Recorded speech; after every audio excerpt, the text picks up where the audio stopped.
मेरा नाम गुलाम मोहिउद्दीन है। एरिया सेल मैनेजर हेक्सटार केमिकल्स कैरोड पक्का में काम कर रहा हूँ। और मैं आज आया हूँ चौधरी नदीम साहब के पास। अपने प्रोडक्ट बम्बार्डियर के बारे में इनसे व्यूज़ लेंगे, क्योंकि आज से 2 साल पहले मैंने इनको प्रोडक्ट मुतारफ़ करवाया था बम्बार्डियर। इनके नज़दीक एक फार्मर है मेरे चौधरी तारिक नेओ साहब, जिनकी फसल मकई की थी और प्लाट 3 थे। 3 प्लाटों में से एक प्लाट में उसने जंतर रोटावेट करके मकई लगाई थी और 2 प्लाट बगैर जंतर रोटावेट किए हुए मकई लगाई थी। तो तीनों प्लाट मुख्तलिफ थे। पहला प्लाट जो जंतर वाला था वो लश ग्रीन था, पत्ता चौड़ा था और उसके रंगत भी बेहतर थी और कद भी ज़्यादा था।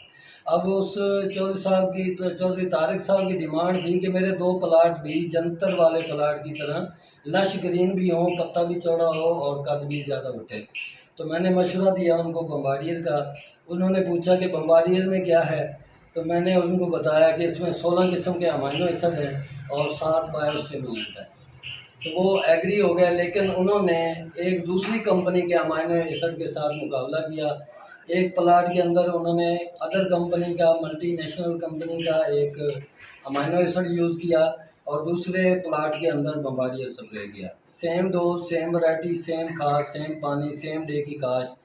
तो उसमें वाज़े तौर पे फ़र्क था हमारा मकई के अंदर कि जो हमारी बम्बार्डियर का प्लाट था और जंतर वाला प्लाट था, उसके अंदर बेहतरीन, मतलब एक जैसा इक्वल टू हो गया था प्लाट। और जो दूसरी कंपनी का अमाइनो एसिड यूज़ किया गया था उसका इतना अच्छा रिज़ल्ट नहीं था। तो मैंने इनको वहाँ मीटिंग में बुलाया, फील्ड डे में बुलाया।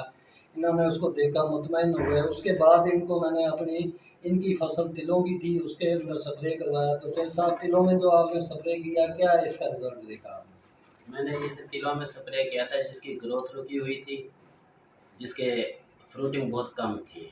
उस टाइम मैंने इसे उसके ऊपर स्प्रे किया, जिसकी वजह से इसकी फ्रूटिंग भी बढ़ी और तकरीबन 1 वीक के अंदर 1 फुट तक की ग्रोथ हुई उसकी।